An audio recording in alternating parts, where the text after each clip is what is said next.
स्वागत एक बार फिर से आपका फ्री हिट और पिंच हिटर पे। और फ्री हिट और पिंच हिटर पे हमने जो स्टॉक शामिल किए हैं उसमें HBL पावर और HBL इलेक्ट्रिक है। दरअसल देखिए, चीन की पूरी जो कहानी है उसमें जो इंपोर्ट रिस्ट्रिक्शन के या उनकी डिमांड गिरनी जा रही है, उसमें सबसे ज़्यादा अगर कहीं फ़ायदा होने वाला है तो वो इलेक्ट्रिकल सेगमेंट में होगा। अगर आप गौर करिए, कभी चैनल चेक के लिए जाइए, आप किसी भी दुकान में चले जाइए, देश की किसी भी दुकान में, अगर आपने एक दो ब्रांड्स के नाम नहीं लिए तो जो प्रोडक्ट आपके सामने रखता है वो चाइनीज़ होता है, क्योंकि सबसे ज़्यादा इलेक्ट्रिकल मार्केट के जो सामान है, गुड्स हैं, उसमें चाइना का इंपोर्ट बहुत ज़्यादा है। और अब उसके रिस्ट्रिक्शंस की बात आ रही, कई सारे हमने रिटेलर्स उनसे ही बात की तो वो लोग भी उसकी बिक्री कम करने पर तय कर चुके हैं। तो ये एक बड़ा ज़बरदस्त गेन होगा उन कंपनियों को जो घरेलू फ्रंट पे इलेक्ट्रिकल गुड्स बनाती है, यानी बिजली के सामान जो आपके घर में लगते हैं, स्विचेज़ हैं, वायर्स हैं। अभी KEI इंडस्ट्रीज़ को हमने आपको बताया कि उसमें जेफरीज ने अपनी रिपोर्ट में लिखा है कि जब से ज़्यादा फ़ायदा इन्हीं लोगों को होगा, क्योंकि अनऑर्गेनाइज्ड और अनब्रांडेड माल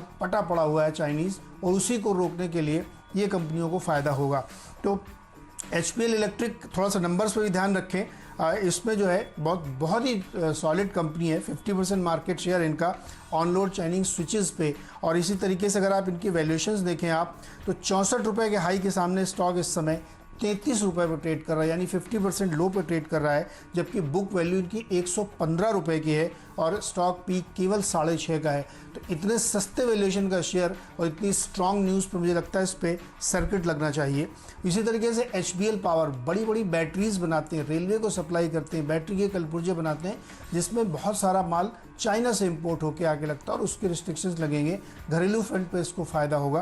तो मुझे लगता है HBL पावर पे भी ध्यान रखना चाहिए, इसमें भी अच्छी तेज़ी बनेगी। ये भी अपने हाई से काफ़ी नीचे ट्रेड कर रही है, 23-24 रुपये का इसमें स्टॉक है और इस समय ये स्टॉक 16 रुपये में ट्रेड कर रहा है, यानी तकरीबन 30-35% के डिस्काउंटिंग पे ये चल रहा है। तो मुझे लगता है इन दोनों ही स्टॉक में बेहतरीन तेज़ी बनेगी, सर्किट लगना चाहिए इनमें।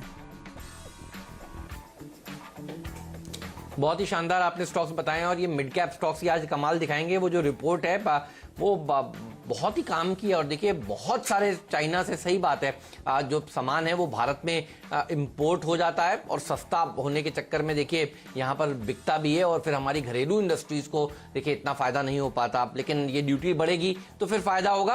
अरविंद स्मार्ट स्पेसेस पर भी रखिएगा नजर, क्योंकि अब मैं रियल एस्टेट सेक्टर के स्टॉक्स को प्ले कर रहा हूँ। बॉम्बे डाइंग टेक्सटाइल और रियल एस्टेट दोनों सेक्टर से जुड़ी हुई कंपनी थी, मुरुदेश्वर सिरेमिक्स। और देखिए, भारत में बहुत सारे सिरेमिक्स के आइटम्स भी इंपोर्ट होते हैं, तो देखिए उसके ऊपर भी एक एक्सपेक्टेशन होगी कि एक ड्यूटी लगे तो घरेलू इंडस्ट्री को फायदा हो। मोरबी वगैरह में देखिए हमारे यहाँ कितने सारे प्लांट्स हैं। अहमदाबाद की कंपनी है अरविंद स्मार्ट स्पेसेस, इसके ऊपर भी आपकी नजर होनी चाहिए। और ये रियल एस्टेट सेक्टर से जुड़ी हुई कंपनी है। जिस तरह से रेंटल हाउसिंग स्कीम के ऊपर देखिए काम अब पूरा हो चुका है, कैबिनेट नोट तैयार हो गया का मतलब है देखिए अब काम पूरा हो चुका है। अब कि कैबिनेट नोट को इस हफ्ते मंजूरी मिले, बुधवार को या अगले बुधवार को मंजूरी मिले, अब ये औपचारिकता ही रह गई है। तो जब ये कैबिनेट नोट तैयार हो जाता है फिर देखिए रियल एस्टेट सेक्टर में एक अच्छी रैली देखने को मिलेगी। क्योंकि हमने देखा 10% तो DLF भाग गया था शुक्रवार को। ऐसे स्टॉक्स चूज करने की कोशिश करिए जो भागे नहीं है। ये देखिए 3% ही चला है, 500 पॉइंट सेंसेक्स में 3% कुछ नहीं होता। अच्छा नीरज, एक चीज और समझ में आई है, डॉक्टर साहब एक स्टॉक दिखाइए, इंडिया बुल्स हाउसिंग। आप देखिए अब 30% इंडिया बुल्स हाउसिंग के शेयर्स भाग रहे हैं और बहुत सारी हाउसिंग फाइनेंस कंपनियों में तेजी देखने को मिल रही है। इसके मायने ये हैं कि हाउसिंग फाइनेंस कंपनियों को पैसा मिल रहा है और इतना कर्जा देखिए इतना सस्ता है इस समय, इंटरेस्ट रेट्स, ये कंपनियां पैसा जुटा पा रही हैं। जुटाने के बाद ये क्या करेंगी, ये दरअसल हाउसिंग सेक्टर को फिनेंस करेंगी, जो लोग घर खरीदना चाहते हैं। और देखिए ये स्टॉक भी पिटने के बाद पिछले ट्रेडिंग सेशन में भागा है और बाकी के शेयर भी देखिए शानदार प्रदर्शन दिखा रहे थे।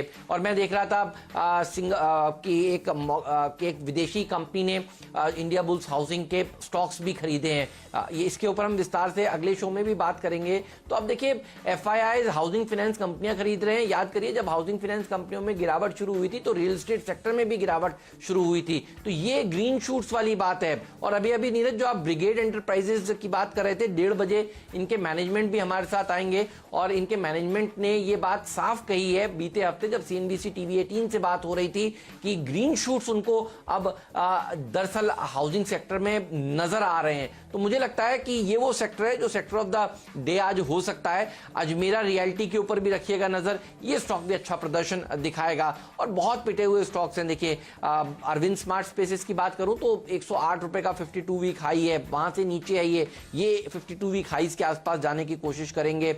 अजमेरा का भी यही हाल है। आप देखिए 53 का 52 वीक का लो था इसका, जो 23 मार्च को बना था, वहां से ये शेयर हल्के हल्के हल्के हल्के करके 100 रुपए के पार निकल रहा है। अरविंद स्मार्ट स्पेसेस भी 100 के पार निकलेगा, उसके बाद और अच्छा प्रदर्शन दिखाएगा। तो इस तरह के स्टॉक्स के ऊपर नजर होनी चाहिए। ब्रेक के बाद बताएंगे आपको पावर प्ले वाले दो खिलाड़ी हम दोनों की टीम्स में कौन से।